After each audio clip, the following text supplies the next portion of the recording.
Welcome back, everyone. I'm your host, Storm, and it has been one day since Final Fantasy 15 has finally been put out in the wild after 10 years of waiting for that game. It's finally out there.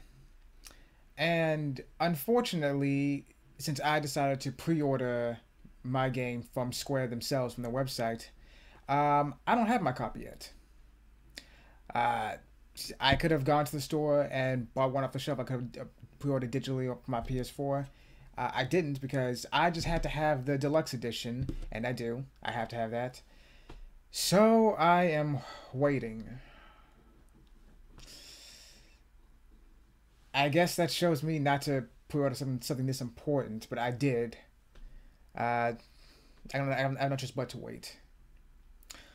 So while I'm waiting, I haven't had a chance to play the game yet. So while I'm waiting, I thought I would take a look at the Kingsglaive movie again.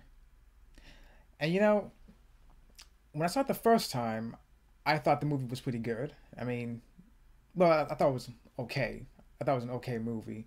It's one of those movies where I knew that someone like Rotten Tomatoes would probably just trash it altogether. And when I checked the reviews for it afterwards, they did. It has a 30% rating on Rotten Tomatoes right now, uh, which I expected, honestly. But after looking at the movie again, you know, that rating is very understandable. Like I said, when I saw Kingsglaive for the first time, I thought it was an okay movie. I was kind of expecting more from it, but for what it is, I'm okay with it. Kind of like with Final Fantasy 13, it could have been better, should have been better, especially considering that Final Fantasy that Kingsglaive is supposed to be helping to set up the Final Fantasy 15 universe or the Versus Epic, which is a term I like a lot better than simply calling it the Final Fantasy 15 universe. For something that's supposed to set up the game Final Fantasy 15, uh, well, it did an okay job of introducing that world to people. I'm gonna be completely honest. The story for Final Fantasy, for Kingsglaive, Final Fantasy 15, is a bit not incoherent, but well, logicless, if that's even a word. So the movie starts off with an introduction by Luna Freya. Luna Freya Nox Float is Noctis's main love interest, I guess. But considering the events of the movie, I'm not so sure about that anymore. If you're someone like me, even paying attention, you'll know that prior to either Kingsglaive or Final Fantasy 15 itself actually coming out, we knew that Luna and Noctis were engaged to be married. But what Kingsglaive reveals is the fact that they may not have wanted to be married. And again, I know the game's out already. People who play the game probably know the truth. I don't, and I'm gonna have to wait for that. But for a second, let's just pretend the game isn't out. Let's just pretend. Let's just focus on the movie itself. We knew that Noctis and Luna were going to be married. They were engaged to be married. And initially, when I heard that, I figured it was some sort of, uh, royal arranged marriage, as so often happens between royal families in different kingdoms. But as Kinglake points out, as it shows, their arranged marriage, and it is arranged, it was not only not their choice, arranged marriage, but also kind of against what Noctis's father, Regis, kind of wanted. While Regis has always been very fond of Luna, he never held anything against her or anything. The fact that he's forcing his son to marry her is not something that he really wanted, right? What was his name? The Okay, well, again, the movie opens up with an intro by Luna, kind of explaining the two sides of the war. The kingdom of Lucius, which is maintained by Noctis' own family, particularly his father, King Regis Lucius Calum the 113th. And then there's the neighboring empire, well, actually not neighboring empire, but the foreign empire of Niflheim. And they're going for a classic, magic versus machine setup, where the kingdom of Lucius focuses solely on magic, while the Empire of Niflheim focuses solely on machinery, creating vast, powerful, advanced robotics. If you played the episode Duskgate demo for Final Fantasy 15, you'll have seen those robots that they have traveling around in the airships. And they were also seen in the movie, which is nice for me to see. Honestly, I played that demo so much, and seeing them actually pop up in the movie, the Niflheim robots, is actually kind of a nice treat. Uh, Luna explains about the escalating war between Lucius and Niflheim. Niflheim wanting control of the Lucian crystal, which grants Regis and the entire kingdom its magic. The crystal grants Regis his magic, and Regis in turn grants that magic to everyone else. I swear his name is supposed to be pronounced Regis. I remember the Japanese version pronouncing his name Regis, and Regis, if you're pronouncing it that way, is supposed to be I think it's Latin for king, or I think it is. I mean, considering that he is the king, it's fitting.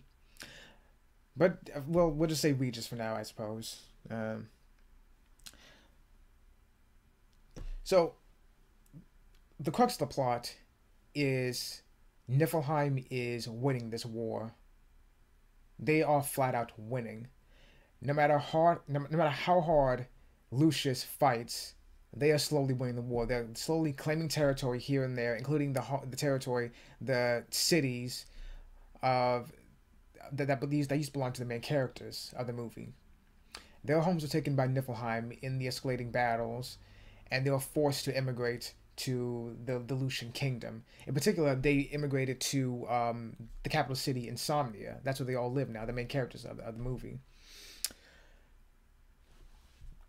So, after the intro showing Luna and her brother Ravis, 12 years prior to the movie, it shows Luna and her brother Ravis. Their mother is killed by invading Niflheim soldiers. Regis grabs Noctis, little 8-year-old Noctis, and grabs Luna and tries to run with them to escape. But Luna, not wanting to leave her brother behind, kind of lets go of his hand and stays behind with her brother, and she allows the two of them to be captured by Niflheim.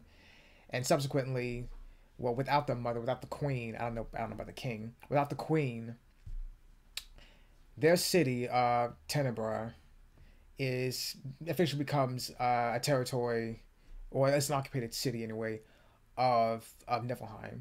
Kind of similar to what happened with Dalmasca in Final Fantasy 12.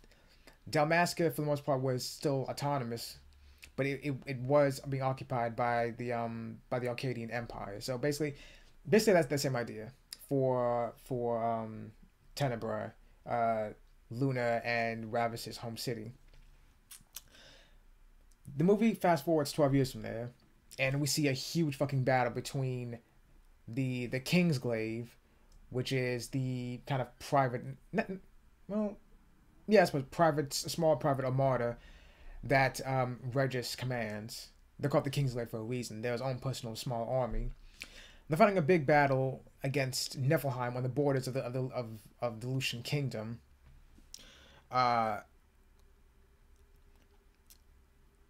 in the middle of the fight, the main character, Nix Ulrich, he saves his friend, Libertas, from being killed. Libertas gets caught with a giant slab of concrete, slams on Libertas' leg. He gets caught in it. Nix, against orders, goes to save him, using the same teleportation powers that Noctis was shown to have throughout FF15's development as Versus 13 all the way up to where it is now as Final Fantasy 15. All members of the Kingsglaive can do this. They take these curved knives and throw them. They teleport themselves to the knives, grab them, and then continue going. They can use them for not long distance travel, mind you, but just to get around a battlefield or to even attack an enemy and do a follow-up attack after that. While it was cool to see more teleporting in the movie, seeing teleportation from other people, I was a little disappointed by teleportation not being something exclusive to Noctis and most likely Regis himself. I mean, now granted, while Square never actually said that Noctis' teleportation abilities were exclusive. They did say that the crystal, the power of the crystal, grants Noctis the power to teleport, and to summon weapons and control them. The limited telekinesis that he has. And granted, they never said it was exclusive. They just said Noctis can do this because of the crystal. They never said he wasn't the only one who could do it. I mean, but that aside, I mean, it's cool to see more teleportation, but I kind of was hoping it was exclusive to Noctis and his father Regis. So, I mean, having a bloodline, a royal exclusive ability like that was really cool. But if the Final Fantasy 15 VR is anything to go by, Prompto can do the same thing, unless that's just a gameplay thing. Unless that's actually implemented into the story. That probably isn't more so a gameplay thing. If you get the VR, if you get the PlayStation VR for Final Fantasy 15, you can play as Prompto in an exclusive episode for him. First person view, he can teleport around just like Noctis can. But then again, I mean, one of the early gameplay videos for for 15 showed Prompto briefly teleporting to where Noctis is and shooting an enemy that was targeting him. This is back when Square first revealed that the game was being rebranded from Final Fantasy Versus 13 to Final Fantasy 15. So if you can go back and find that trailer, you'll see Prompto coming out of a teleportation and then shooting one of the soldiers attacking the kingdom. But anyway, Nyx is a notable member of the Kingsglaive. You know, the kind of honorable guy, the kind of heroic guy that everyone likes. You know, he's the kind of guy who will bail you out of a situation if you were ever in one, which he does for Libertas. Libertas gets caught under the slab of concrete, and Nyx, despite being ordered not to do it, goes after him and saves him. So anyway, that battle, one of the Easter eggs for the battle I really, really appreciated was the appearance of Emerald Weapon or Diamond Weapon. I'm pretty sure it was Diamond Weapon. I want to say it was Diamond Weapon. It was colored like Diamond Weapon, but it looked more like Emerald Weapon. I mean, it probably was Emerald Weapon. In the movie, they called them demons, but I mean, if you look at them, they were very clearly the weapons from Final Fantasy VII, which was ultra cool. And kind of disappointing that. Well, first wait. A few more of them show up later on in the movie, and it's the same exact design as the one we saw initially. So basically, it was like they had Emerald Weapon up there like 4 or 5 times in the movie. I think it would have been cool if they had different designs for the demons as they call them, rather than just using the same one design over and over again. Small gripe, you know, that doesn't detract from the movie at all. I'm just saying, could have been a little better that way. What are you doing, dude? Okay, we'll ignore him. So anyway, if you can't ignore him, after Nyx saves Libertas, he's chastised by his commanding officer and is immediately reassigned to guard duty. I think, is it the day of, or maybe the day after that battle against Niflheim forces, Nyx goes to his neighborhood and hangs out with the other members of the Kingsglaive and other people that come from his country, or city, wherever it was. So, in the scene where Nyx and the others are sitting down for dinner, they're out at a bar or something, hanging out for dinner. Well, something that the movie does is just kind of a pet peeve of mine when it comes to exposition. You know, hiding exposition as complaining in dialogue. You know, when one of them jokes that, you know, maybe the other people in Lucius will accept them as one of their own after, you know, helping out in that battle and fighting this war against Niflheim the entire time. I think it was Libertas who said, you know that's not gonna happen. You know those Lucians hate us outsiders more than anything else. You know, and it's that way of trying to get across the point that they're not accepted or they're not wanted, which definitely could be true. I'm not saying it's not true, but the fact that they have to put that out there again in its exposition masking as complaining. you know, instead of maybe having someone from another city other than where Nick's and his friends are, maybe coming in and hang out with them, you know, another outsider, they welcome him or her into their group with open arms because you know they're both outsiders. They're all immigrants from other cities, other countries, and then like maybe explaining to that new person how things work, like you know, you're just getting here to Lucius for the first time. Like take it from us, they do not like outsiders. They don't like immigrants coming in from other countries, other cities. And the new person could be like, well, why not? And then the next thing is could be like, well, I mean, that's just how it is. We're foreigners, you know. All they see us as are the foot soldiers to fight this battle for them. So we're not really accepted that way.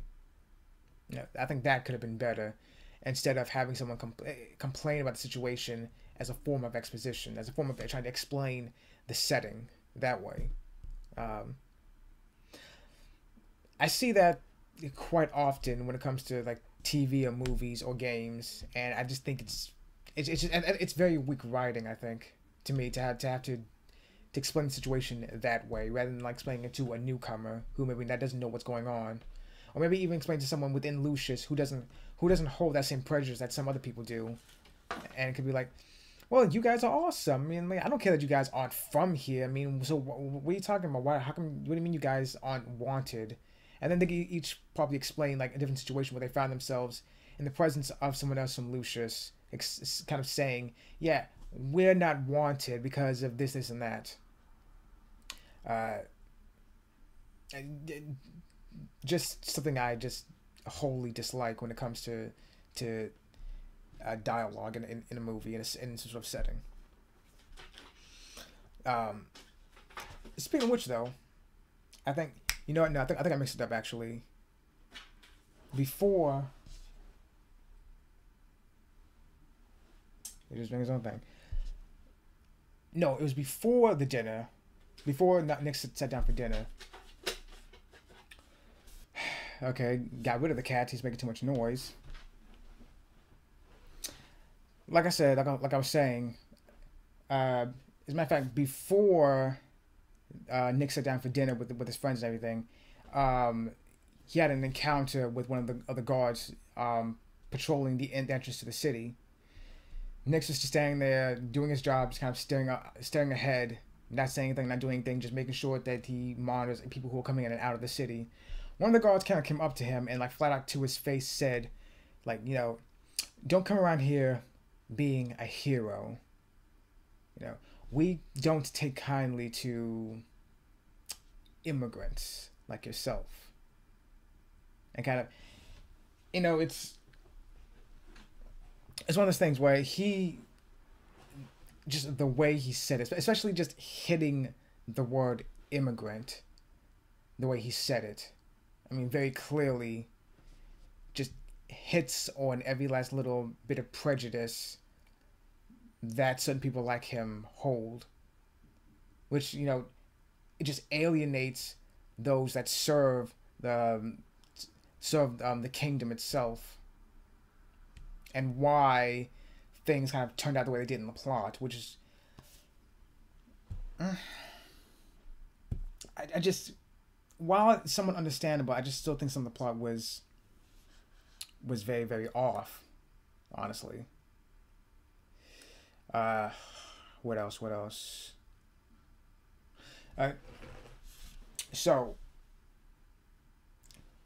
after the last fight with the Kingsglaive against the weapons and at the border of Lucian territory, Regis has a meeting with his council, and they had to face facts, honestly. This is coming from Regis himself, that they're losing this war. As far as they're concerned, the war is being lost. Very slowly, Niflheim is just creeping more and more and more into their territory, and they cannot keep the fight going. They can't keep the fight going for long, and they don't know what to do, really. Which is when... what was his name? The Chancellor from Niflheim, Arden Izunia. Very, very thick Cockney accent the guy has, which I think adds to his character. Unfortunately, he did not appear much in the film. I don't know how much he's going to appear in the game. He was seen in the game, at least. I know that much. I know he's gonna be like in the game, but as far as the movie's concerned, while he was on the opposition, I don't know. I kind of liked him. He was very charismatic. The way he dressed, the way he approached the council and the king, just the way he spoke, just the way he carried himself altogether. Very bold as well, honestly.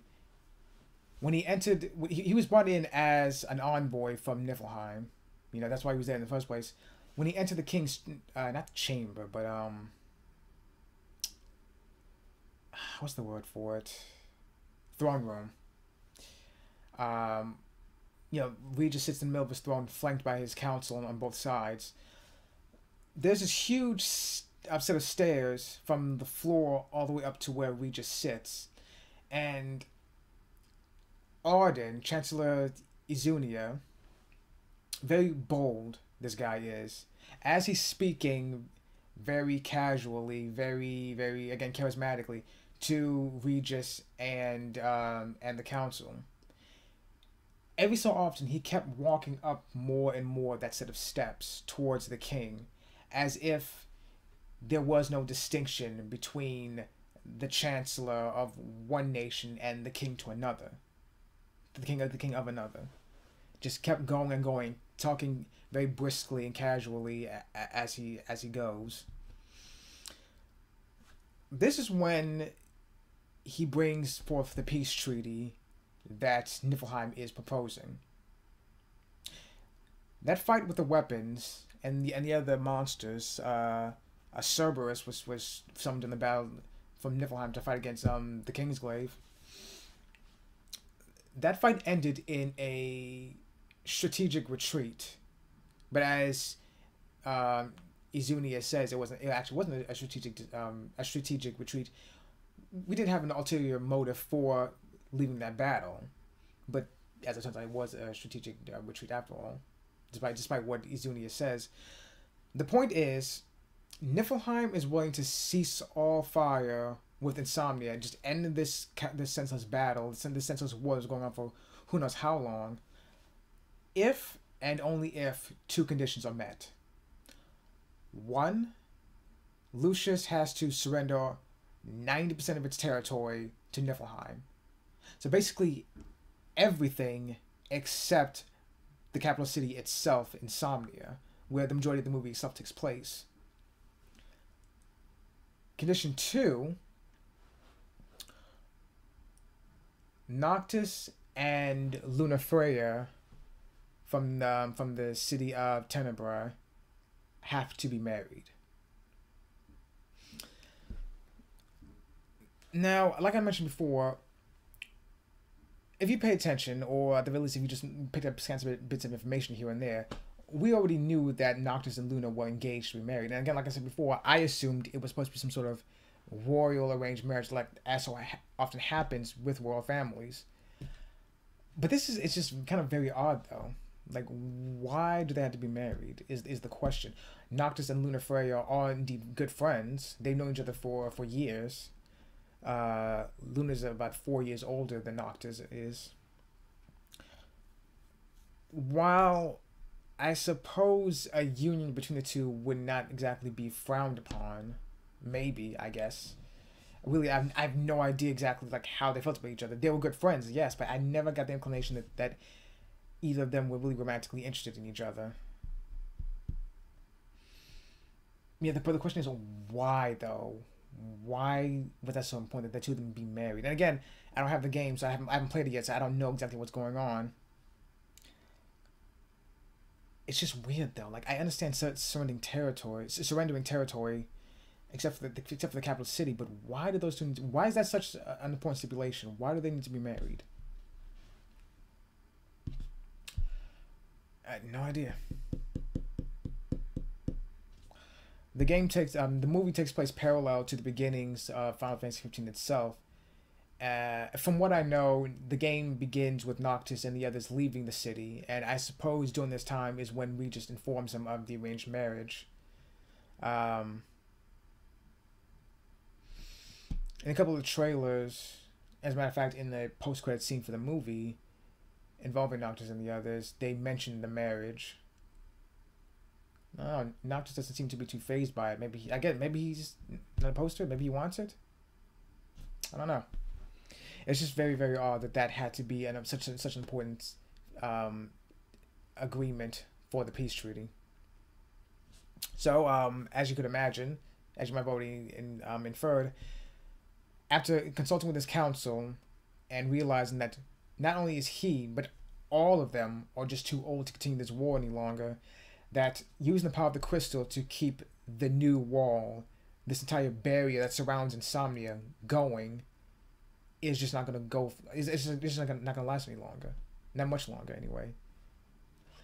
The new wall, the defensive barrier that surrounds Insomnia, has protected them for years and years and years. But using that barrier for so long, using the new wall for so long, significantly ages Regis. For those of you who may have seen, Regis looked much younger back in early Versus 13, and I think in early 15 as well. I think he did. According to the production staff for Kingsglaive, they wanted to give Regis a much more regal look for the movie itself. So to do that, they had to age him, and they kind of worked that into the story itself.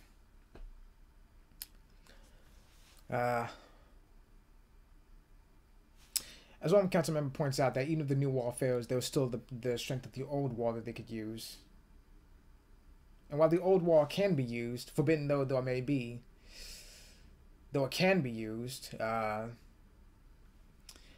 we just put out again, new wall or old wall, they can't keep this going. Regis is going too old and frail to keep the walls going, either new or old, and regardless, Niflheim is slowly winning the war. So it comes down to basically either continue this battle until slowly Niflheim just takes piece by piece the territories of Lucius one by one, until eventually possibly just toppling the capital city and taking that as well. Even though technically speaking, they actually don't want the capital city, but it's either that or surrender now, keep the people in the city safe and happy, and then maybe figure out something in the end, even if it means sacrificing 90% of the territory.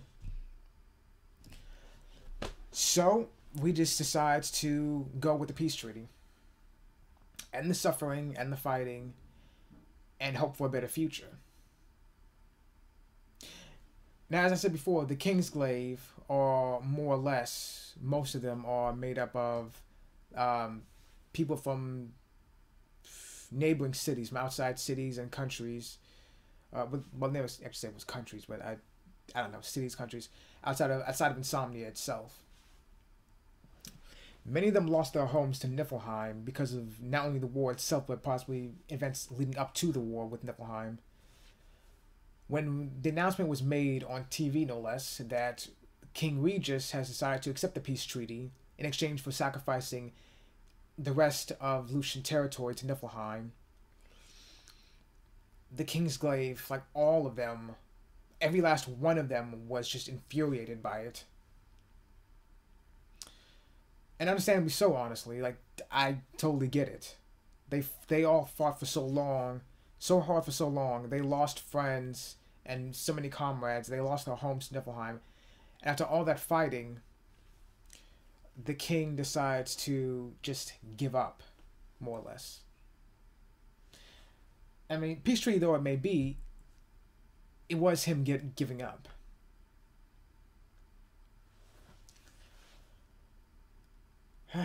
I mean, again, like I said, it's either that or continue the war, have more people die, while Niflheim slowly just encroaches on the kingdom itself. It's a shitty situation, but I think we just chose right in surrendering, honestly. Well, even though the entire Kingsglaive was absolutely furious at this and felt that the king betrayed them, they more or less had to just go along with it, except for maybe Libertas anyway. Libertas was, I think, even angrier than anyone else about it. I mean, he was injured fighting for the kingdom, and then all of a sudden, like, forget that. We're gonna surrender all that territory to Niflheim anyway. So very obviously, he's more pissed off than anybody. So right after the announcement, the commanding officer, the commander of the Kingsglaive, what was his name? I forgot his name.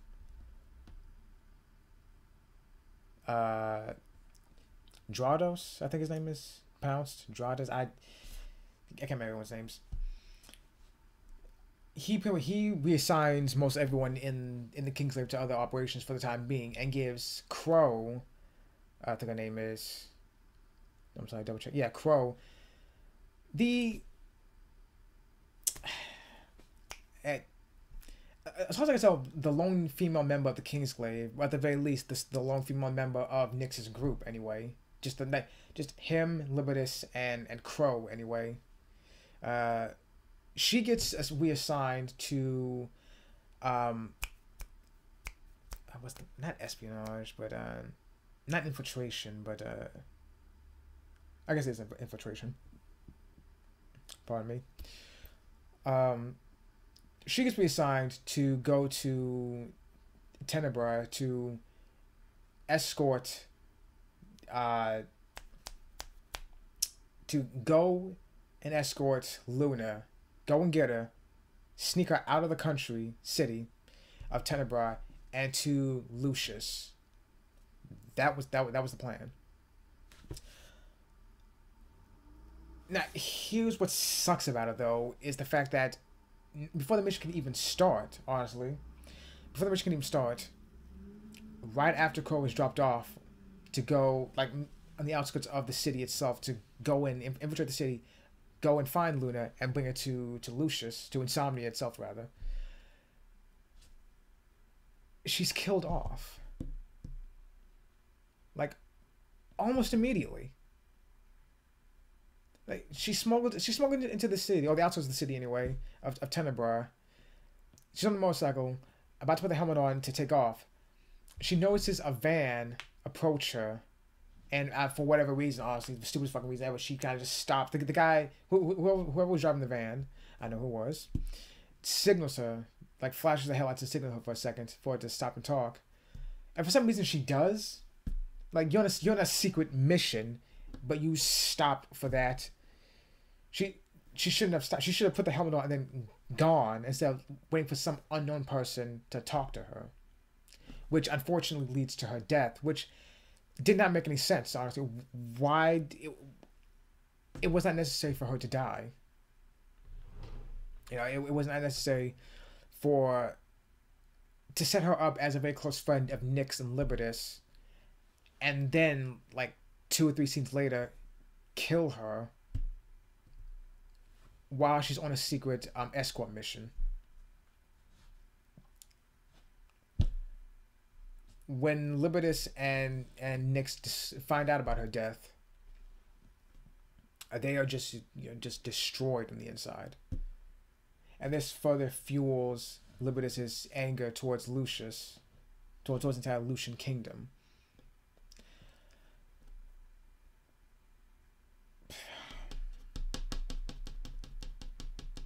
I mean, he blames her death on the Lucian kingdom itself, because she was a Kingsglaive. I mean, that just seems like very far-reaching to me. You know, I mean, yes, she is a soldier within the Lucian kingdom. She is a member of the Kingsglaive. You know, if she dies or gets injured, that is technically on the kingdom for putting her out there. I understand that, but he kind of, after sulking and mourning for quite some time, Libertas just kind of has had enough of the whole thing. Nyx is given Crow's things that she had on her before she died. Libidus quits the Kingsglaive and walks off as best as he can with an injured leg anyway.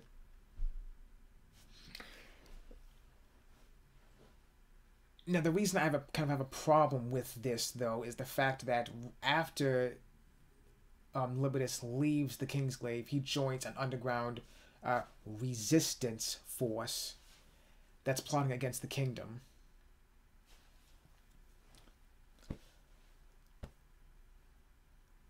Now, I mean, granted, there's only so much characterization you can put in a movie in order to get things across, in order to understand a character's motivations and their goals and their end goals, or what everything that makes a character who they are, right? And I mean, yes, like I said before, it is just an arrow to the heart to know that your hometowns are just surrendered to the enemy, who, according to dialogue in the movie, took those places to begin with. I mean, according to the way the characters talk to the movie, the reason they moved to Insomnia was because Niflheim invaded their own countries or their cities, whichever one it is, and took control of them, occupied those cities, so they were forced to leave and go to Insomnia, which is where the whole immigration problem comes from, in the movie anyway.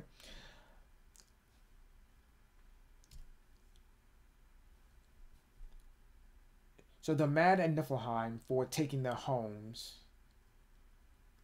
They join Insomnia. They join the Lucian Kingdom. And then when Lucius was forced into a surrender and were forced to give that territory over to Niflheim, they decided to plot against Lucius for surrendering, like I said, an already losing war. The war was already done. I mean, not done, but it was on its way to just being a catastrophe. And they decide,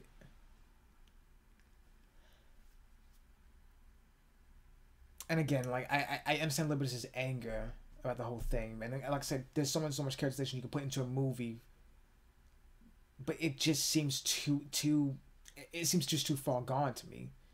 It seems like Libidus just took way too big of a step from going from disgruntled soldier to flat out resistance member in almost a day or two.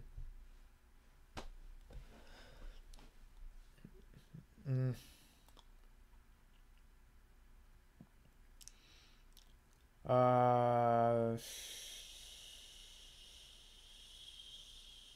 Okay. So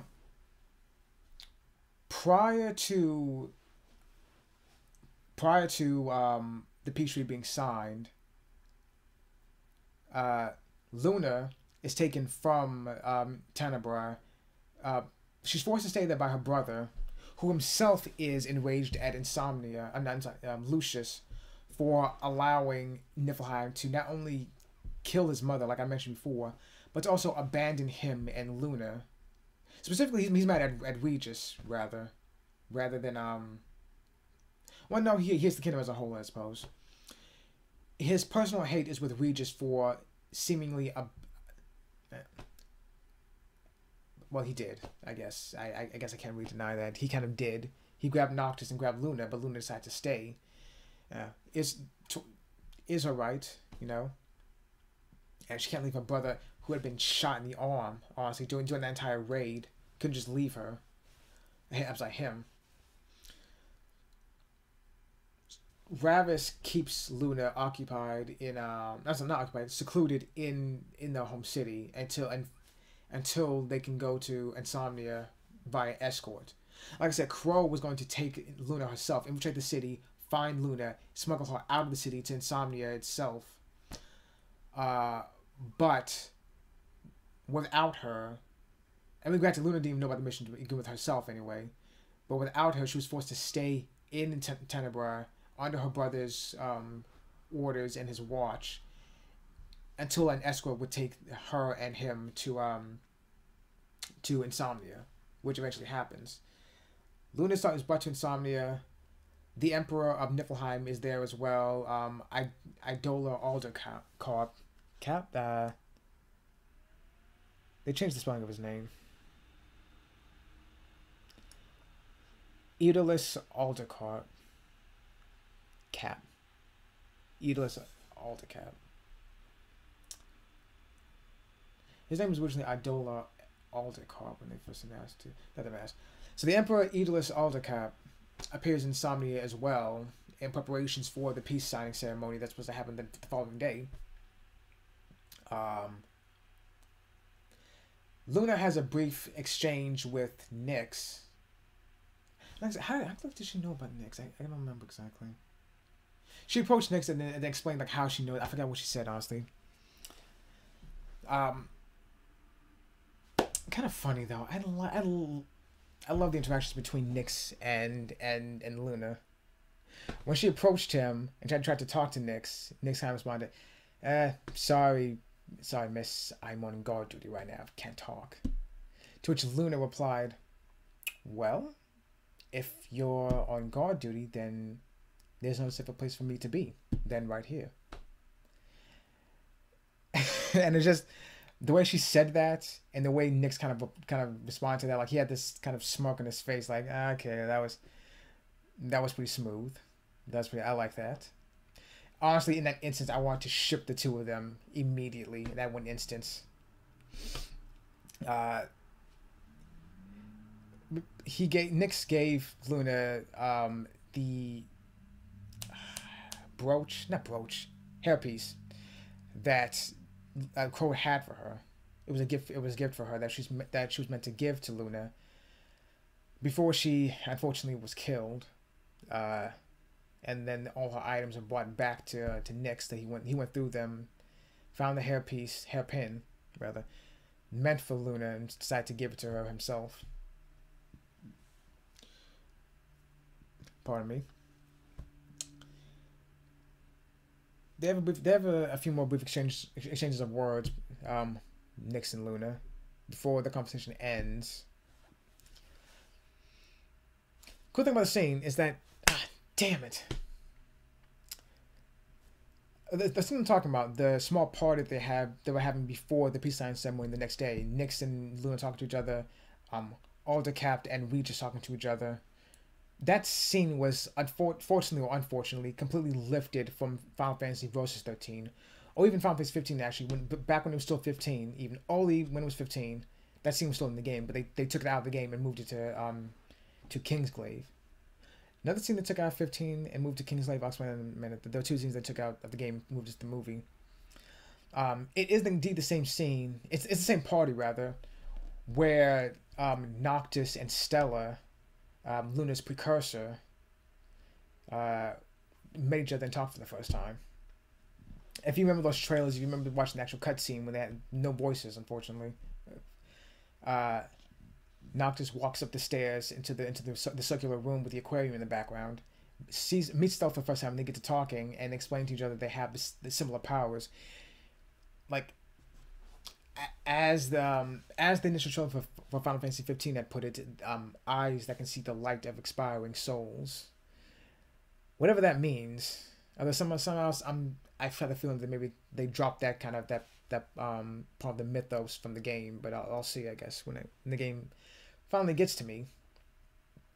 It is the same party. Now they even have the same painting of the goddess Etro done on Yoshitaka Amano's artwork in the back. When Nyx and Luna are talking to each other, the camera pans around and you can see that same painting is there. Although, as far as I could tell, it was not being held by, for some weird reason. It's in this picture frame, the painting, but it's being held by a statue of the Grim Reaper, complete with the skull face. At least that was in Versus 13. I don't think I saw that in Kingsglaive. So I felt that was sort of weird. Interesting, but weird. But considering the whole concept of death and sleep that Versus 13 had, I guess it was appropriate. Same party. After everyone's conversations are ended, what was his name? What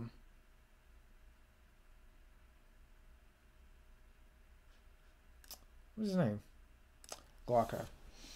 Uh, General, I think it was General Glauca, this very tall, imposing man in like organic looking armor who wields a great broadsword, approached Luna when she was alone at the party after she talked with Nyx and had this veiled, gave her this veiled threat about her purpose in the entire affair. So he grabs her.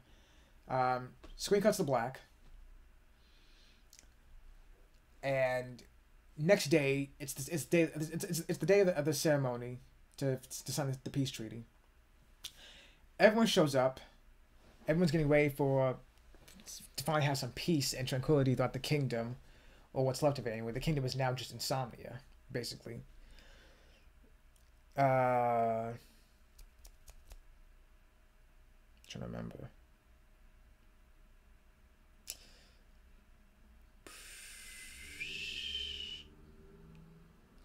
Okay. Well, that was close. So next day of the signing ceremony, everyone shows up, and after looking after apparently, wait 1 second.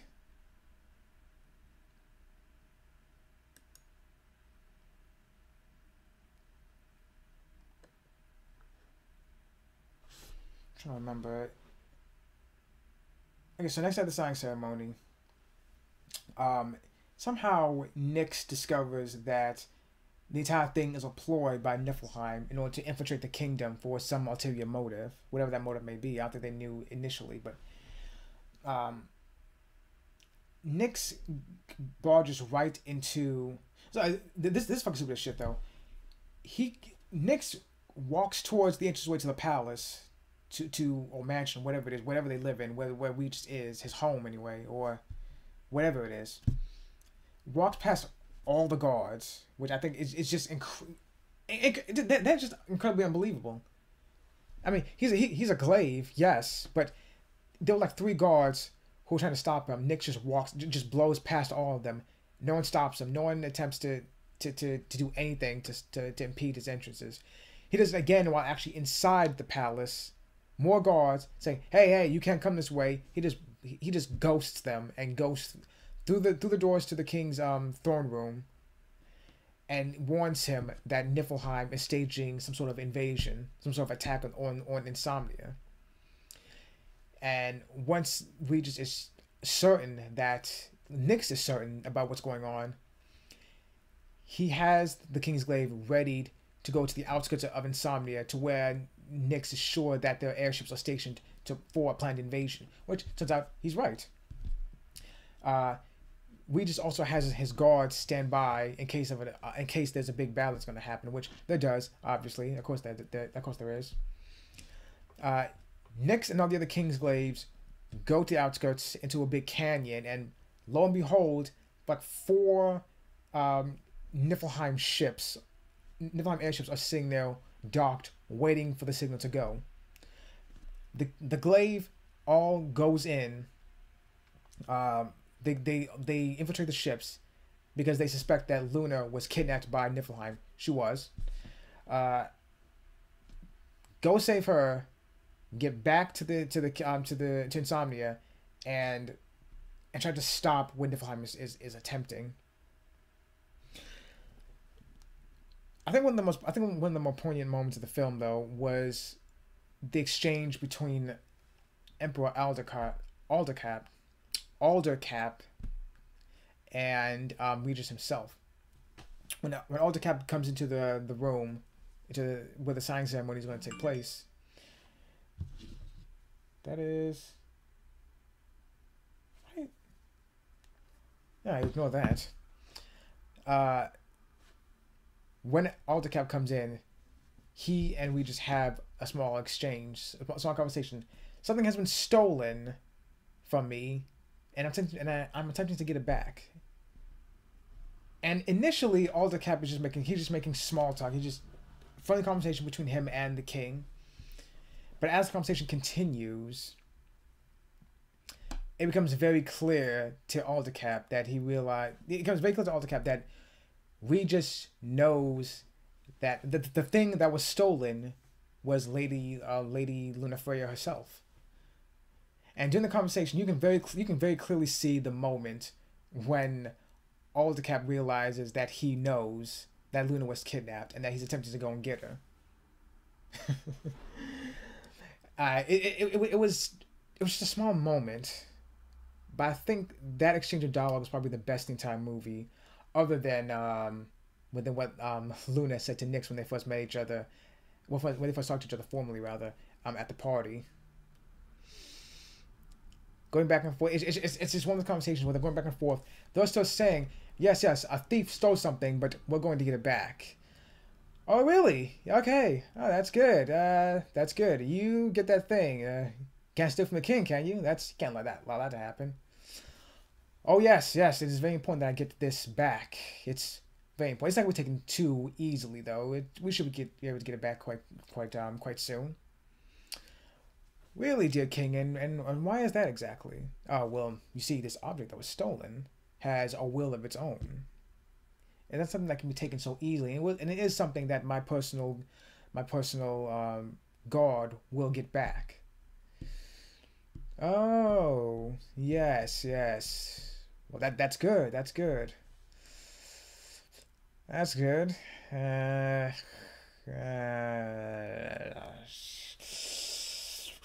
Hey, let's get the science ceremony done as soon as we can. Let's just. So that thing that sucks. They got that stone. Yeah, but you're getting it back, right? Oh yes, let's get it back. We're getting it back. And then he's told. I think one of his councils, one of the king's councils, comes to him and whispers to him that we got it. The Kingsglaive have identified Luna. They've got her in their possession. We're getting it back.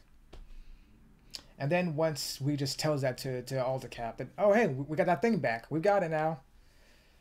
Aldecap is like, okay, that's good. Yep, good for you. You got that.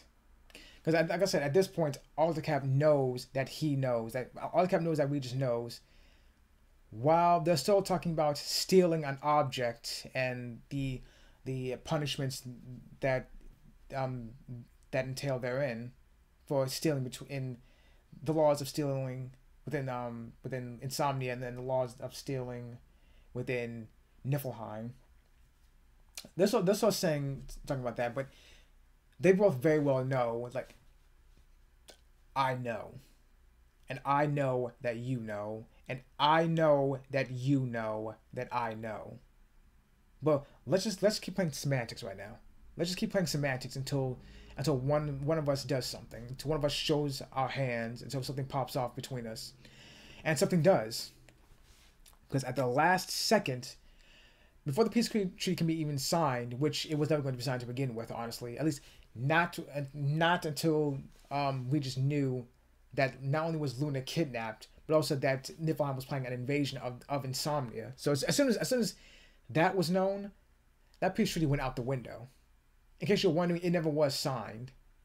And at the last second, before anything even happened, both sides, Niflheim, Aldecap and his guards, and Regis and his guards, all drew their weapons.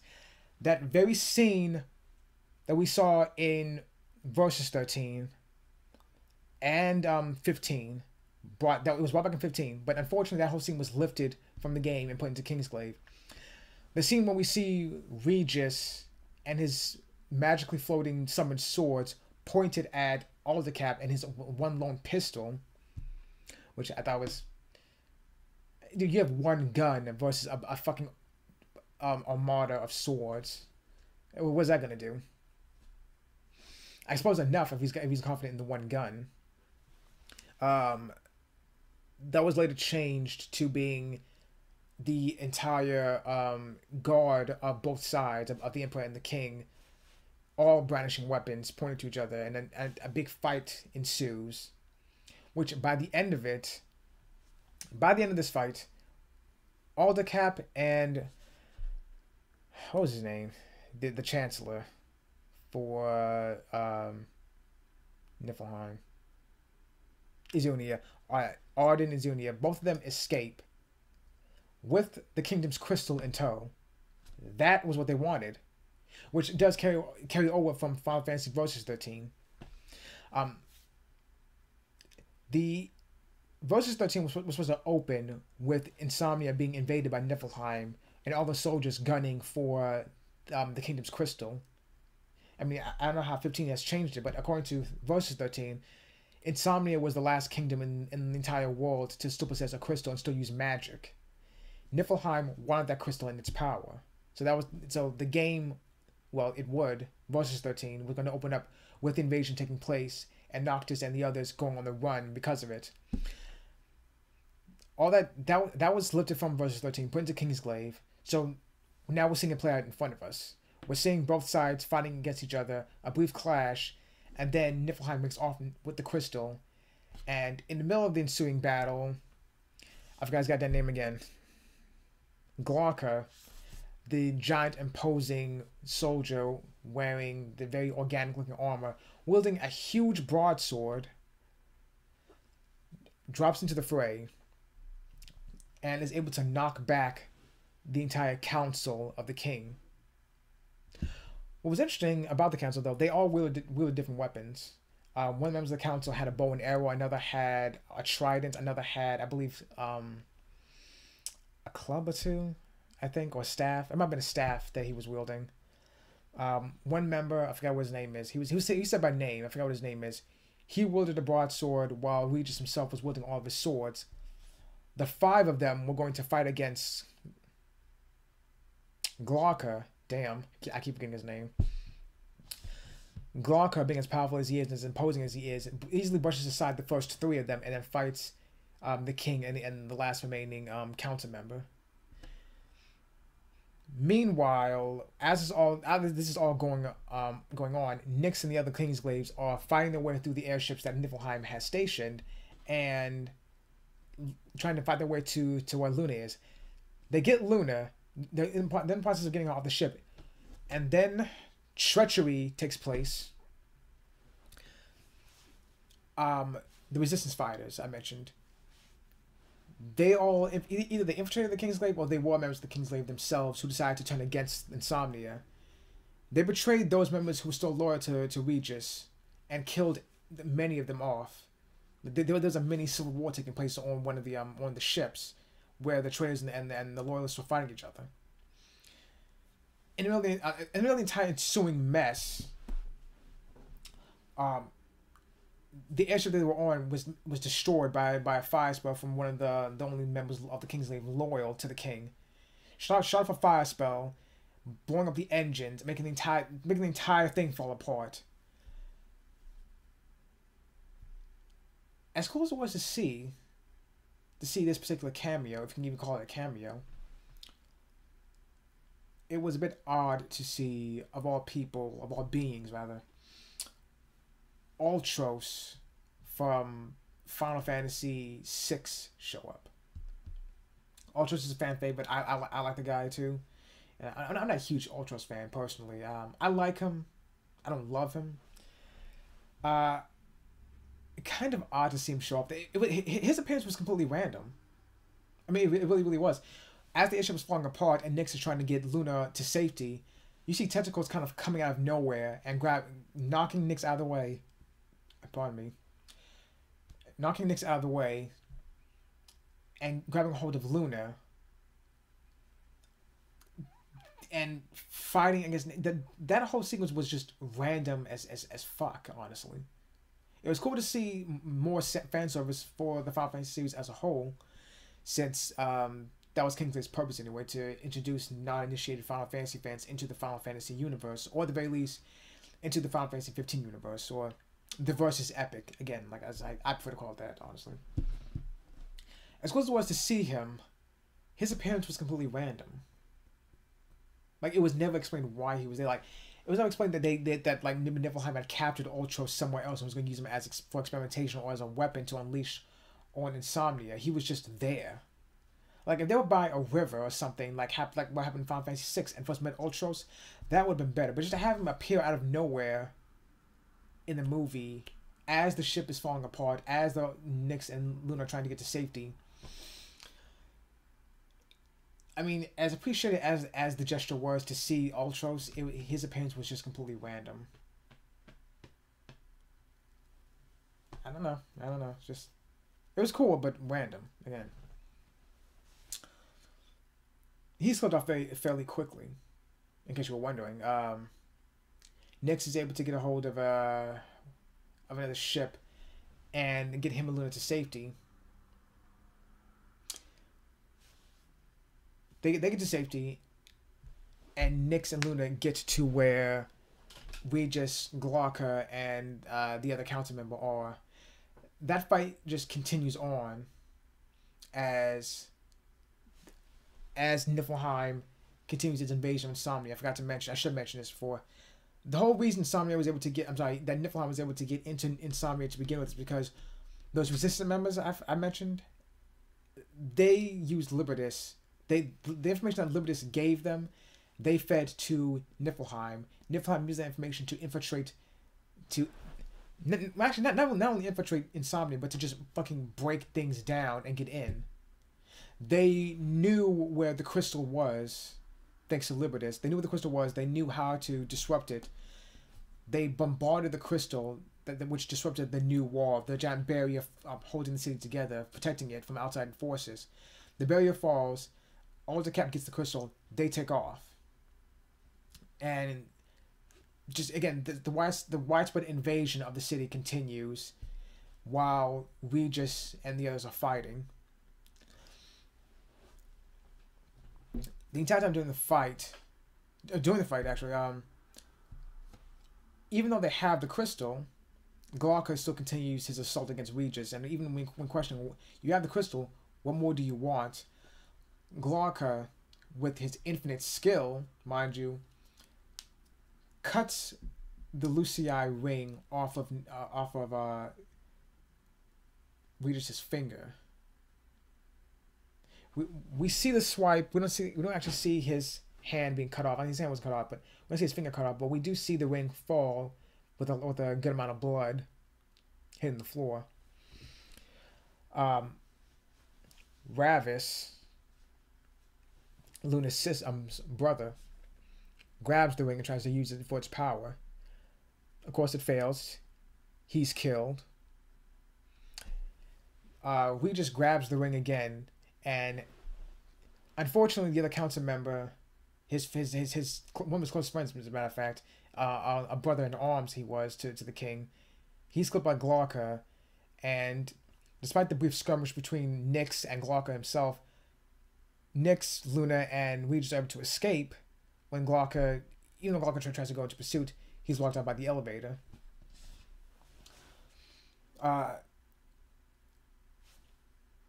Despite being despite the how absurd of a request it was, Regis requests that Nyx take Luna to Noctis and help protect the both of them.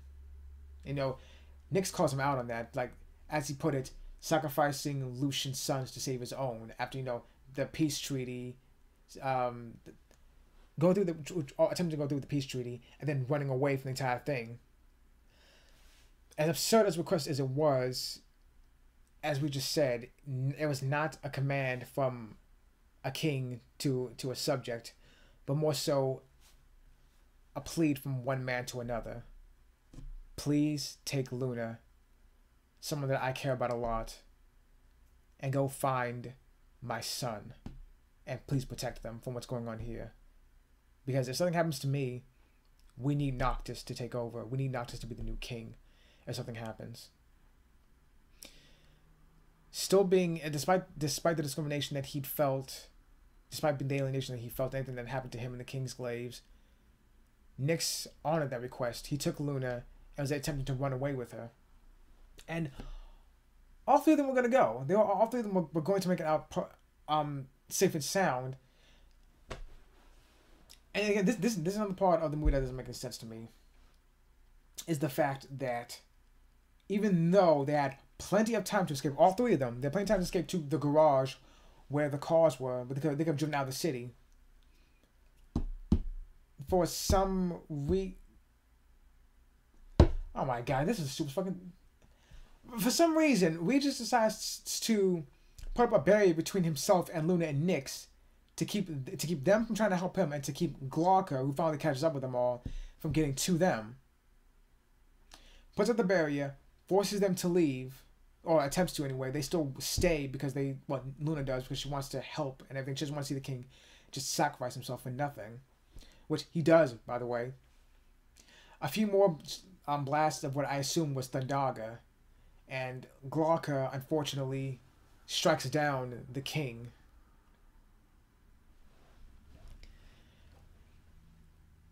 Regis is killed in a very brutal fashion after he entrusts Luna and the Lucii ring to her and Luna to Nyx.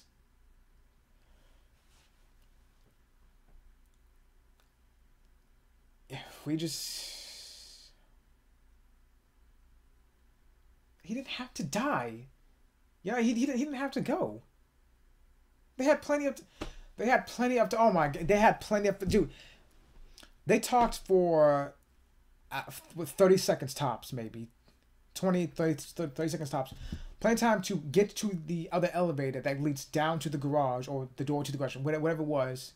They all could have gotten out scot-free. It took Glauca a minute to get down there. They all could have gotten out scot-free. But instead he decides it's a heroic sacrifice that didn't need to be done. You know, it absolutely did not need to be done. They had the time. He could have gone.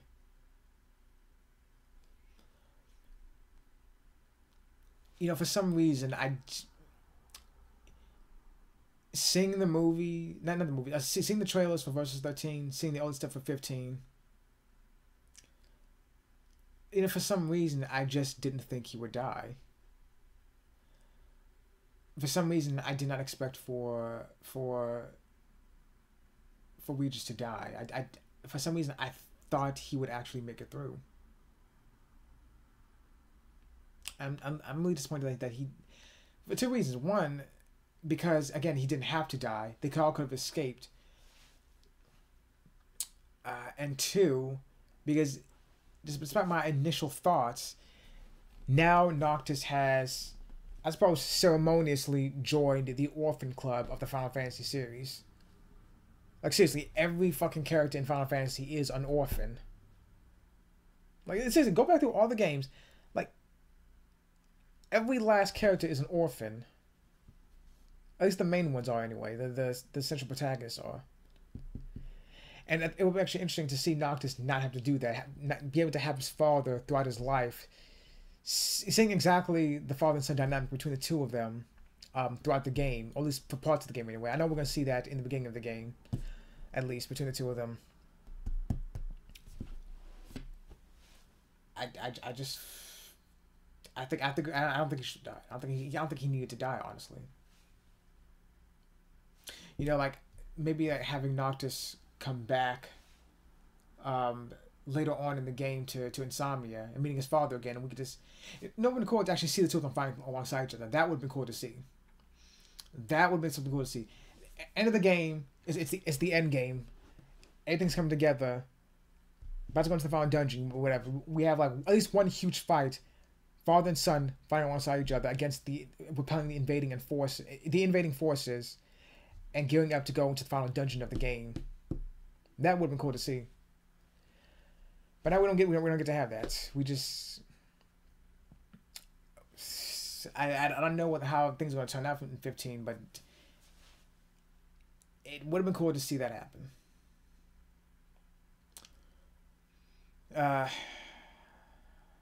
So anyway, Luna and Nyx escape, and meanwhile, Libidus finds one of his resistance friends shot and injured, dying. Which is when he reveals that, like I said before, those resistance members used the information that Libidus gave him, gave it to Niflheim, so they could come in and invade Insomnia, so they can go and get the crystal that they wanted. And upon hearing this, it kind of it hits Libertas hard that it's his fault that all those people in Insomnia died during the invasion because of him. He gave the information to the Resistance Force. The Resistance Force gave it to Niflheim because Niflheim promised them that if this succeeds, they will give back their lost homes and cities, whatever countries or cities that they used to live in, they will give back under Niflheim rule. So this goes to what I was saying before, which is why the plot doesn't make much sense in with that in mind. You're telling me all of you hate the Empire. You hate Niflheim for taking your homes and forcing you to move to Insomnia, which welcomed you in with open arms. Even made some of you members of the Kingsglaive, or to do whatever, I suppose, within the city itself. The king surrenders. He signs a peace treaty. Or he was going to anyway. Signs a peace treaty with Niflheim to end all the fighting. The peace treaty involves giving that territory, which is already conquered by Niflheim, directly to Niflheim. Like at that point, it's no longer conquered territory. It's officially 100% Niflheim's. I mean, yes, they took the territory. Yes, they conquered it initially, but after the peace treaty, it's like, okay, no longer conquered territory, no longer territory taken from Insomnia. This is 100% yours now. This is all yours now. So there's no dispute anymore. So you betray the place that took you in to the place that you hate. You hate Niflheim. So to get back at Insomnia, you betray them to Niflheim. Does that make sense to anyone else? I mean, that's why it doesn't make sense to me. And like I said, I know people are angry that all that fighting, all those sacrifices, just for them to surrender at the last second. I get that. I fucking understand that. Then there was Crow's death, which, like I said, didn't need to happen. Well, you could just make that some nameless, faceless NPC. I know that doesn't apply to a game, but same idea. Some nameless, faceless NPC to go and do that job and get killed off, and we have things kickstart that way.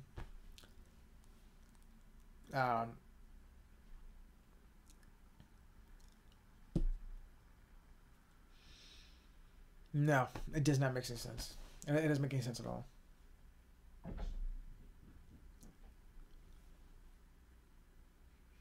don't know if you heard that, but I think that's my cat again. Yes, it is.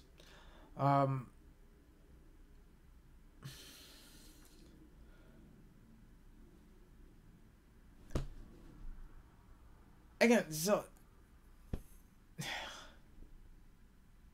I mean, but from what they all hate Niflheim, but there are people in that resistance or within the traders of the Kingsglaive saying you'd have a better life with the Empire because they supposedly promised to get back the land that they took from you to begin with. There he is right there. No, it just doesn't make any sense. It just doesn't make any sense. Not at all.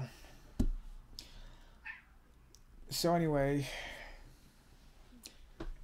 Nyx and Luna on the run now. Niflheim is coming after them, or rather, the traitors to Niflheim are coming after them. Those people, members of the Kingsglaive, who helped Niflheim infiltrate Insomnia, are coming after them. Oh, as it turns out, though, in case you're wondering, as it turns out, the hairpin that Luna was supposed to have, that she does have, it was a tracer that Nyx quickly destroys when he realizes it's a tracer. As he's examining the hairpin and trying to figure out where the tracer is so he can destroy it, once more, it's a bit of out-of-place dialogue, I think. Nyx starts to talk about how he used to have his younger sister died during one of Niflheim's invasions to their home, whatever home territory they were from. And again, I'm not against backstory, but it was out of place. I mean, the scene literally goes like Nyx is looking at the hairpin that Luna has as they're trying to hide from Niflheim and realizes, hold on a second, that's a tracer. Give me that. Let me see that for a second. Sits down and just goes. He's looking. He's examining. He's looking at it and just goes. I used to have a sister. Yeah, younger sister. She died during one of Niflheim's invasions. I guess looking at the hairpin kind of reminded him of his sister, which is probably why he talked about her. But at the same time, by that logic, Luna is a woman, so her being there and a woman should remind you of your sister. I mean, it's just out of place dialogue that's kind of used to try and give a little more depth to Nyx, which it does, but I think at the wrong place at the wrong time. It's like it's similar to my complaint before about the exposition in the movie. Exposition disguised as complaining dialogue. Same kind of thing here. Out of place exposition, where it doesn't when none needs to be.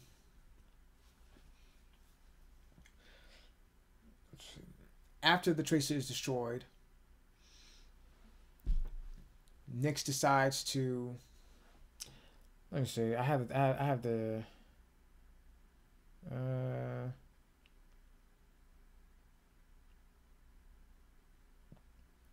Matters.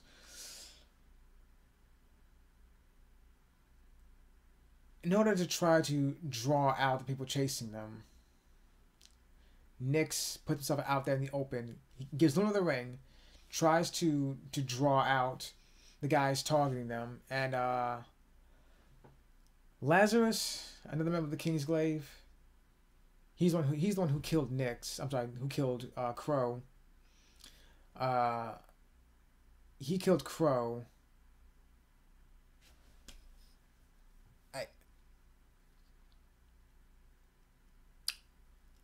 Like I said, it doesn't make any sense.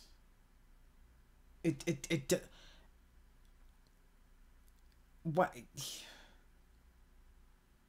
I get Crow was one of Nyx's friends, part of the inner circle. Could have been used for great character dynamic. She gets killed off for no reason, and then no, it made no sense because Luna was coming to Insomnia anyway, and the whole deal with Crow was that she was going to go to Tenebra, get her, and smuggle her out of the city, away from her brother and his watch, smuggle her into Insomnia and closer to Regis. You know, I guess so he can keep a closer eye on her, but she was going to go there anyway, and she did get there. And she did get the hairpin with the tracer in it that was always meant for her. That Crow was going to give to her herself when they met. So what was the point of that little subplot then, of Crow going and getting killed? If everything was going to happen anyway.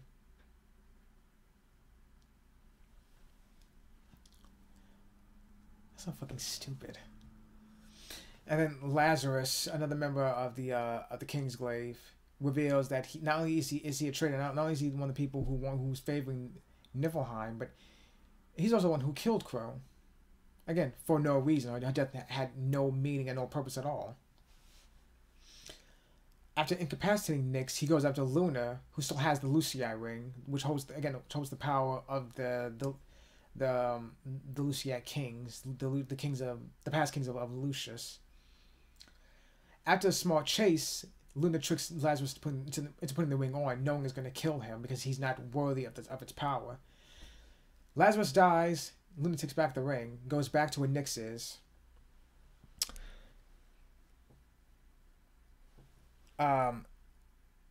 Libertas shows up. Like what was his goddamn name? I can't remember his names, honestly. Dratus. Dratus, the commander of the Kingsglaive, shows up to where Nyx and Luna are. Then Libertas shows up to where Nyx and Luna and Dratus are. And because of a radio message he heard over the air of the resistance from the resistance fighters, he realized something very important. There was someone on the resistance fighters line who was speaking openly. And based on what he was saying, Libidus put two and two together and realized, oh shit, not only did I fuck up, things are even worse than I thought they were. As it turns out, Draudus, the commander of the Kingsglaive, the guy who was trying to somehow, in a small way, bring Nyx under his wing, in a sense, was actually Glauca, the giant soldier with the organic armor and giant broadsword, the guy who killed the king, King Regis. Regicide, they call it, if you kill a monarch, which is why I think his name should be pronounced Regis instead of Regis. And I'm pretty sure Japan pronounced it Regis. Another point though.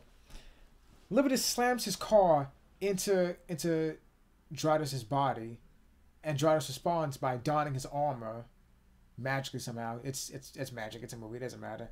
Donning the armor and then tossing the car off of him, revealing that he actually is Glauca this entire time.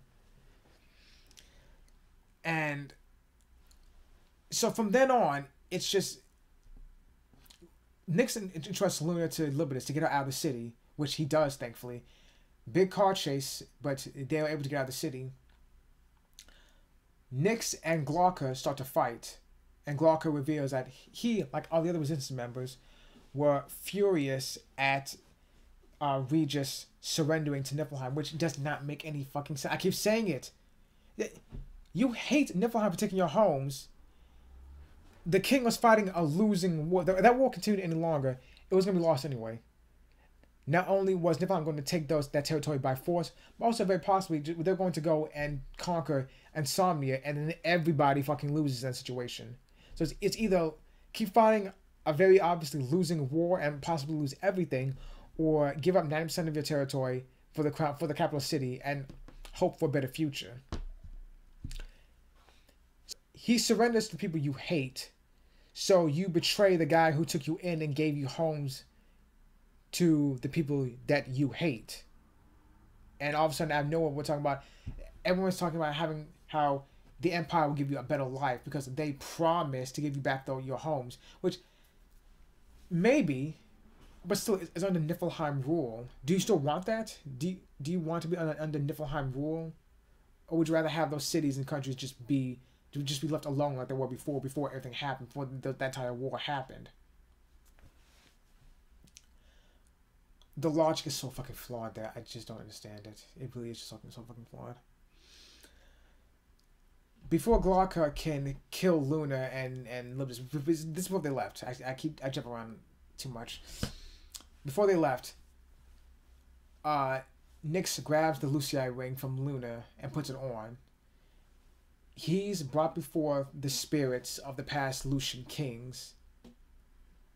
And despite the fact that he's not of Lucian blood, the kings decide that they will weigh his worth and see if he actually is worthy enough to use the ring and its powers. Initially, they judge no, because the fact that, Nyx mouths off to them and questions their own loyalty and morals. Your kingdom is burning to the ground, and yet you do nothing to stop it. Why? Thanks to a bit of vouching from the recently deceased King Regis, and apparently proving that he does have the worth to use the power of the Lucian kings, by mouthing off to them and standing up to them. The past Lucian kings decide to allow Nyx to use the power of the ring and of the old wall. And I think that whole scene right there is probably, the worst for me for the entire movie. Nyx mouths off to authority figures. They say, you're not worthy, you know what you're talking about, we're not going to give you our power. And then Nyx goes, I don't care about being worthy, you guys suck. You call yourself kings, but you're not doing anything to help protect your kingdom. Everything is being destroyed, you do nothing to stop that. I just want to tell you, I don't want your power, you're not kings, you're nothing, really. And then the spirit of King Regis comes in and vouches for Nick, saying that he actually is a good soldier and is a good person and is worthy. And then all of a sudden the kings change their mind. You know what? We were wrong. You can't use our powers. Go ahead and use them. We were wrong. You are worthy. In a span of 5 seconds? Really? You change your mind so quickly about that. At first, you were saying, nah, you're not worthy. We're not giving you power. And then 30 seconds later, all of a sudden you go, you know what? You're worthy of my power. Here you go. I've seen... I actually think back to like the first 4 Final Fantasy games where there was very simplistic writing like that, where it was just for the sake of a semblance of a plot and just a sense of progression. You know, some authority figure says you're not worthy, but I see you do want to change yourself. I see you do want to try hard, so I'm gonna let you pass anyway. But you just said they're not worthy. You like, I think of like Final Fantasy IV, for instance, the one that stands out to me the most. Cecil goes to take these trials to discard his armor as a Dark Knight and become a paladin. And the guy who is the head of the trial looks at Cecil and thinks, you're a Dark Knight. You have very obviously done some atrocious things in the past. I don't know if we can trust you. But you do seem to want to change yourself. You do seem to want to not be a Dark Knight anymore. So I'll let you take the trials anyway. You're basing that decision on almost nothing. Almost nothing, and you allow this to happen. You, just for the sake of progression, you allow Cecil to take the trial to become a paladin, despite the fact that you very clearly see that he may not be worthy at all anyway. But just because he wants to change himself, because you can see how much he wants that, you go, okay, you can do it. That same sort of thing happened in Kingsglaive. You're not of Lucian blood, Nyx. We don't think you're worthy. You're not worthy. And you're going to mouth off to us like that. You know, why should we allow you to do this? And then 30 seconds later, they change their mind. We were wrong. You're worthy. Here's the power. It's so simplistic, absolutely terrible to me. Got it again. So after gaining the power of the Lucian kings and the old wall, Nyx gains his teleportation powers back that he lost after King Regis died. Without the king, there's no magic.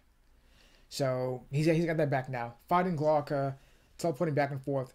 He summons the old wall, which, as it turns out, are giant statues that were built into Insomnia's infrastructure. They emerge. I think there's 4 of them, I believe. Actually, that won't make sense. If you think back to early Final Fantasy, 4 crystals, 4 warriors. I don't remember seeing 4 of the statues. Not that it really matters, but anyway. The statues emerge to fight back the invading Niflheim airships and newer demons, or weapons if you want, from invading. The old wall was forbidden in favor of the new wall, and there's a fucking reason for that. The new wall is purely defensive. The old wall is purely offensive. You know, they say the best defense is a good offense, and the old wall just embodies that in spades. Every one of those giant warriors had the same teleportation powers as Nyx and Noctis and all the others. They threw their weapons and teleported to them, landing on the airships, destroying them, and fighting the weapons at the same time. As what is his name? Izunia, Jesus, Chancellor Izunia, again, the guy with the red hair, with the fedora on. He even knows that it was kind of a waste to attack the kingdom and then have the old wall emerge and just destroy everything. I mean, fuck. Insomnia was about the same as fucking Midgar was at the end of Final Fantasy VII. Actually, I think it was worse, honestly, because that fight just kept going and going throughout the entire city. The weapons fighting the old wall fighting the weapon, and there's Nyx and Glauca in the middle of it, fighting back and forth, throwing each other across the city. throwing each other on past the old wall and the weapons, fighting each other. Just Nyx teleporting back and forth. Glauca just tanking every blow that comes at him and just going forward and forward and forward, just not stopping. Which I think I pretty much which probably is the case with most films anyway, most action films anyway. The climax of the film probably was the best part of it. Just seeing that widespread destruction, just seeing the old wall going to work, just seeing the machinations of the Niflheim Empire come to fruition, and the crystal of insomnia just gone now.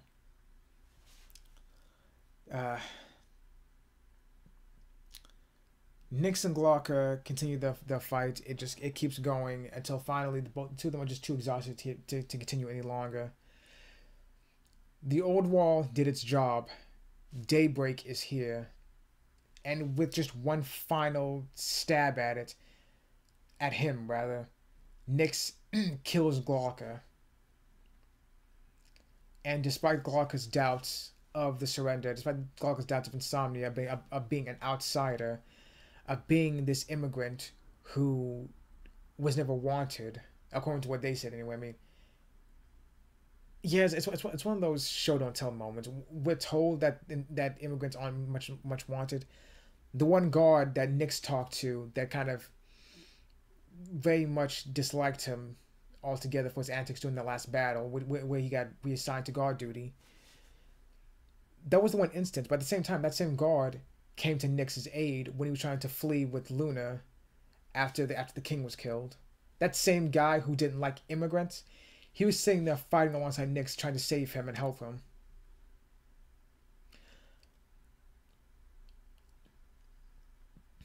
Glauca felt very alienated.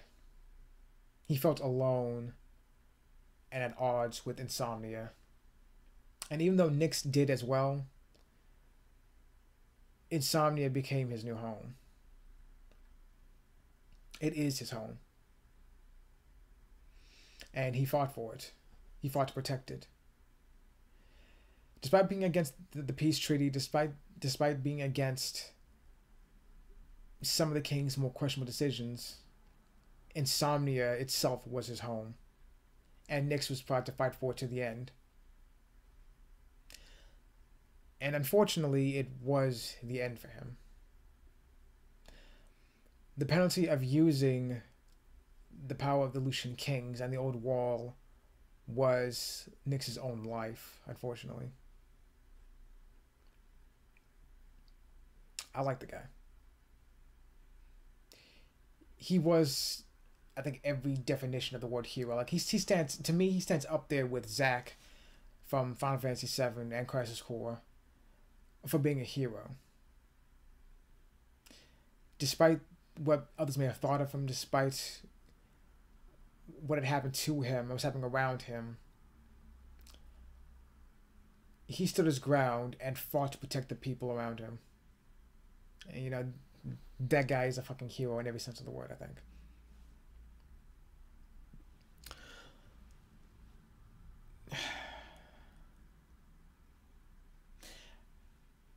After the fight,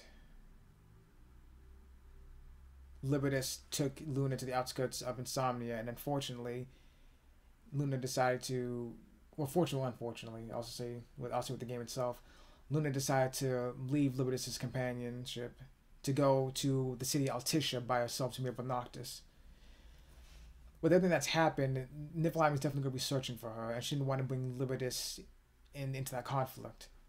I mean, honestly, Libertas was still injured. His leg was still broken, honestly. And after getting her that far, I suppose it was best for him to head back to meet up with Nyx again. Or what's left of Nyx, anyway. His body was completely burned by the ring.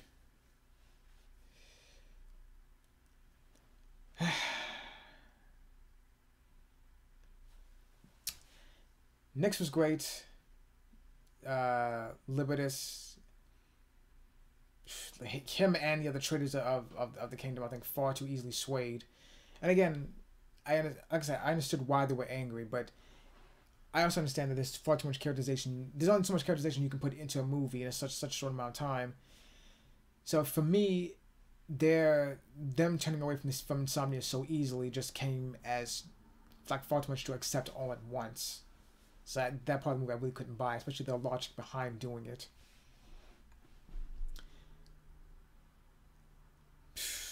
Like I said, I didn't expect Regis to die, and I wish he could have stuck around.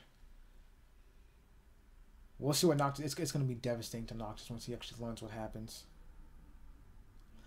Part of the original plot for Versus 13 was that Insomnia gets conquered by Niflheim in the pursuit of the crystal, and Noctis and the others have to leave and regroup and have to figure out how they can retake the kingdom. But after seeing all that, Noctis is going to be absolutely devastated when he learns what happens. I can only imagine. During that post-credit scene of the movie, Noctis, Prompto, Ignis, and Gladiolus are sitting in the car just talking with each other.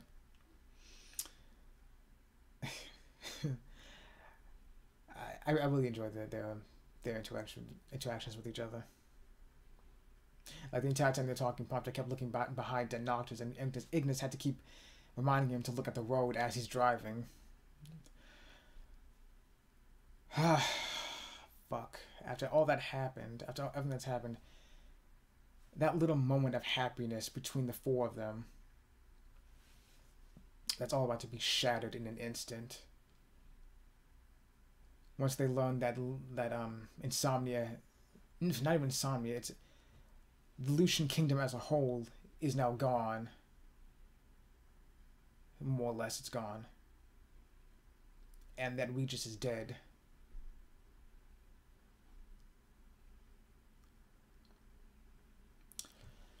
Considering that Noctis is, as Tetsuya Nomura has said, a very different character than one we've seen before,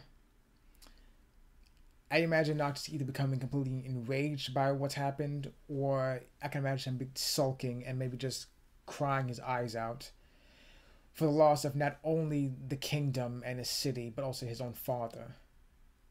First his mother years before, and now his father is gone. And this is leading up to many years of him dreading his father's eventual passing.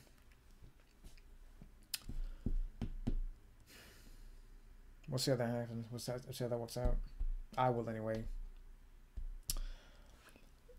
Regarding Luna,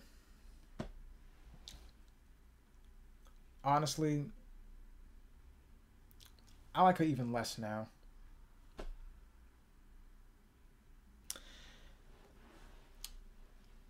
Luna, to me, is in the movie, she was just this. I did say it was kind of a smooth line she fed to Nyx when they met each other at the party.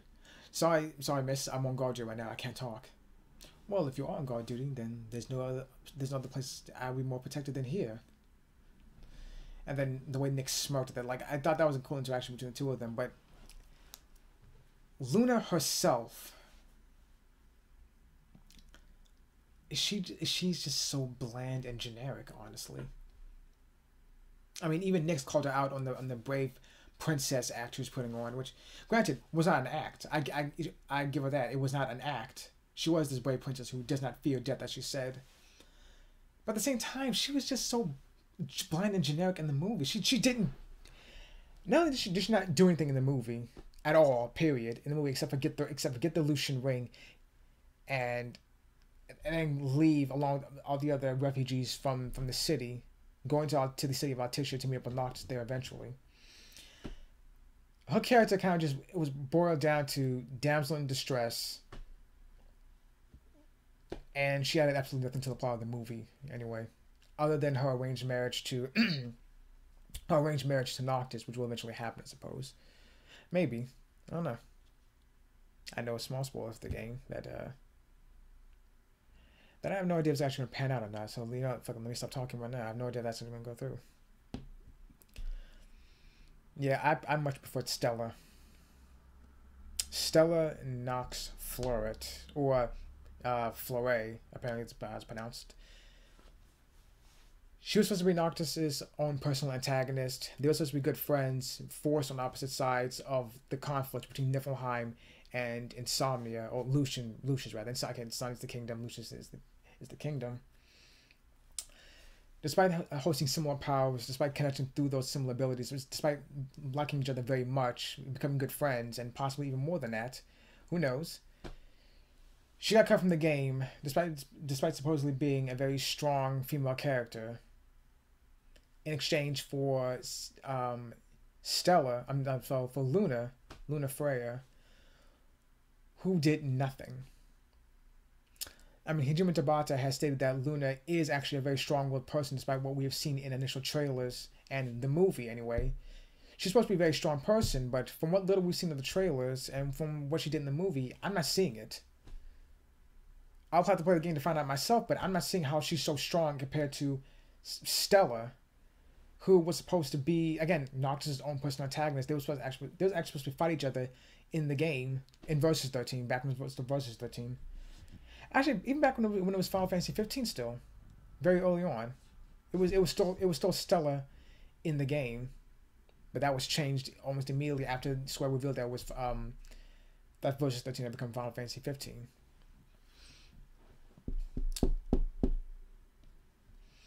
I'll see.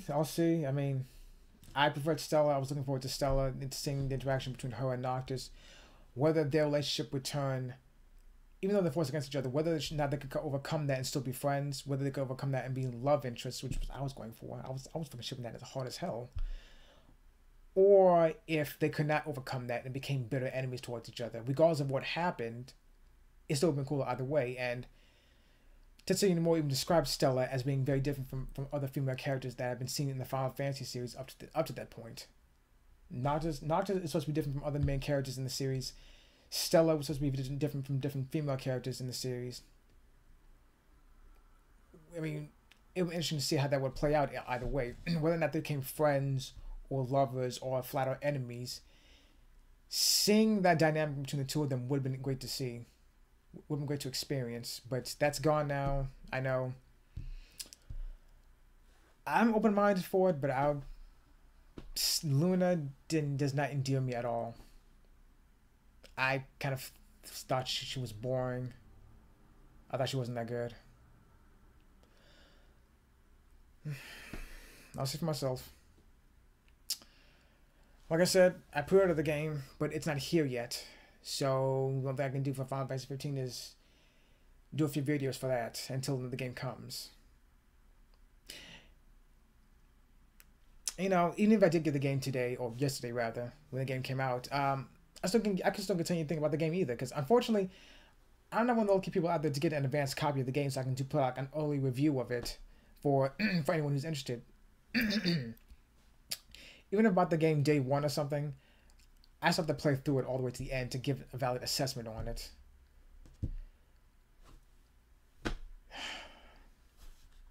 I don't know. What are you gonna do? I'm rambling again as I always do. So for now, as it stands, Kingsglaive, Final Fantasy 15, not a very good movie. It's not unwatchable, but the story itself, the characters are fine. I love the characters. I love almost everyone except for Luna herself. Well, Liberty's kind of annoyed with what he fucking did, and it sucks that we didn't get to see enough of Crow in the movie. Why did she have to go? I don't know. Not unwatchable, but not a terrible film. I mean, watch it if you want to. You can totally see the movie, but I'm just saying, don't expect much from it. Don't expect to have a coherent plot like Advent Children. And I know a lot of people didn't like Advent Children. A lot of people said the plot to Advent Children was confusing or very vague, but believe me, if you've never seen Advent Children at all, believe me, that movie made more sense than Kingsglaive did. It really fucking did.